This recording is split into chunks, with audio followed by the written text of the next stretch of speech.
Hey everyone, it's Maria, and I wanted to share with you the books that I've been reading in the last week and a half or so. It's been kind of a crazy mess of love over here. We've gotten some new fish in. We've definitely, obviously, still been doing our homeschooling. I took a macaron making class with my mom. My brother is working on selling his house, which is also exciting. We had so many birthdays between our family. But what I'm super excited about is my brother-in-law got engaged over the weekend to a really great girl. So I'm really excited I get a new sister pretty soon, which brings me to my first book. He is a white boy, my brother-in-law, this particular one anyway, and he is engaged to an Indian girl. She is Indian American. She immigrated here, I think, when she was a young girl. But this book, Love, Hate, and Other Filters by Samira Ahmed, is one that I've been wanting to get to for that particular reason. See how I did that? I just tied it all together. Books and life, they just come together like peanut butter and jelly. Maya is the main character, and she is kind of torn between the expectations that her Indian parents have put on her about which university she wants to go to, what kind of man she wants to be paired with, what occupation she should do. But she's also torn because she wants to go to a different university. She would like to pursue filmmaking. And she kind of really does like this white boy that her parents do not approve of. She is a Muslim, so she also has to deal with kind of those prejudices that face her because of terrorist activities. People kind of lump all the brown people together and assume that they're all the same. And so it's interesting watching how she has to deal with that, and how she has to see her family deal with that and the guilt that ensues. My sister-in-law, well, almost sister-in-law, what does that mean? Sister-in-law to be now. And I have had several conversations about the expectations put on her because of her heritage, and what it means to kind of buck that. So I really wanted to get to this. It was a great book. I really recommend it. It wasn't super heavy as far as hard to read. I don't think the writing was really beautiful, but it was just it had the pace of a chick lit novel with several deep issues ingrained in it, which I really appreciated because I needed that. Yeah, I recommend it. It kind of has, if you like romance thrown in, it's like a romance for people who also enjoy social justice. How's that?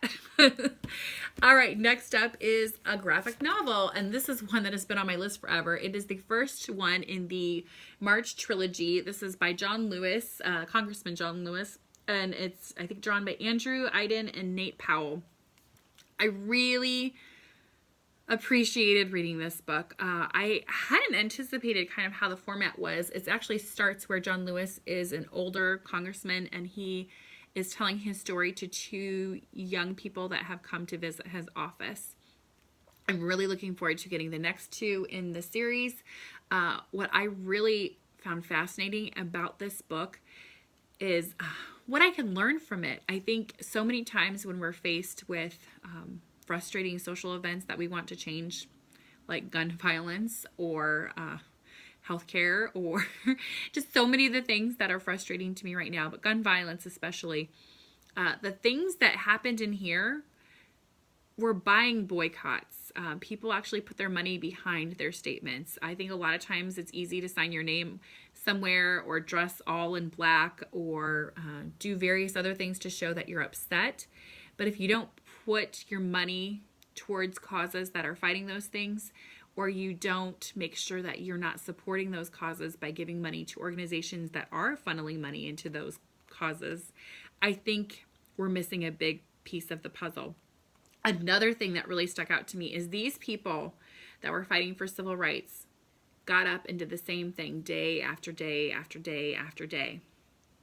I can get mad and upset about gun violence, but I have not been writing or calling day after day after day after day, and I need to start. So if there's something that you're really upset about and want change in, I really recommend reading books that cover how changes happen, and remembering that it is a long struggle, and it is day after day after day after day. It is not a one day kind of thing. It is not just wearing your color or your pin or putting a post out there in social media. It's doing the hard work, which isn't fun, but that's how change happens. So I really was happy I read this. I really loved the last line in here is "Don't get weary." And I needed that. So next up is Laugh It Up. This is by Candace Payne, who is also known as Chewbacca Mom. For those of you who don't know, Chewbacca Mom was a viral sensation. But Candace, I listened to her again on a podcast actually recently, and I hadn't realized that she had a much deeper story than just doing a fun viral video. She has lots of pain in her past, a lot of adversity, and this book is kind of about how she was able to find some joy and some hope and some fun, honestly, in all the little things. It is written from a Christian perspective, so if that bugs you, that might be a problem. But I'm all for reading people you don't agree with all the time. That's how we do, people. Pick up things even if you're not sure you're going to agree with them. I really liked how she talked about finding your joy and trying to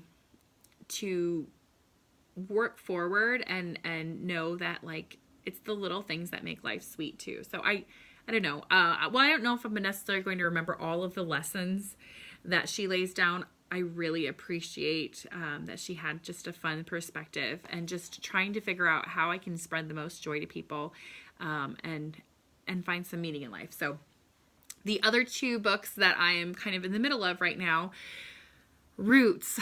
I'm still listening to Roots. It's a 30-hour audiobook. And I'm listening to it at 1.5 speed. I am 10 hours in, and it is a phenomenal book. I've since done a little bit of research on Alex Haley and the writing of Roots, and while I know there's a lot of things that have been proven inaccurate, he probably should just have said it was a historical fiction novel instead of saying that it was a history book, and the problem would have been solved, because I think it all is very believable as things that have happened. I think there's enough corroboration on stories that he's not making things up. This is how things were. I have loved listening to the story, even though it has made me cry several times. Kunta Kinte is now the part I am at. He has just arrived at the plantation. He's trying to work out how he feels about these other Black people that are on the plantation who don't seem to want to fight back. Their spirits have already kind of been broken. And so just him describing the difference between the two and how he doesn't understand that. There's still the language barrier there. I can't even imagine what that experience could have been like for people. But I really recommend the book Roots, whether you listen to an audio, whether you read it in small bits. It's a very long book, and I'm just blown away by the story. So especially if you liked Homegoing, it's kind of like the original Homegoing. So I recommend it. The other book that I am reading is The Muse by Jessie Burton. I am buddy reading this with Krista from Books and Jams and Lucy from, oh my gosh, I can't remember right now. I will link their channels below. Sorry, Lucy. I am having so much fun reading this book. Jessie Burton wrote The Miniaturist, which is a book I really appreciated, but The Muse kind of goes back and forth in time. From the first chapter, I was just like grabbed. Jessie could have, pulled me on through the whole story. So it's been kind of fun reading it along with Lucy and Krista. It's a story of a painting, and we're trying to figure out where the painting came into ownership of the current owner and how it came to be.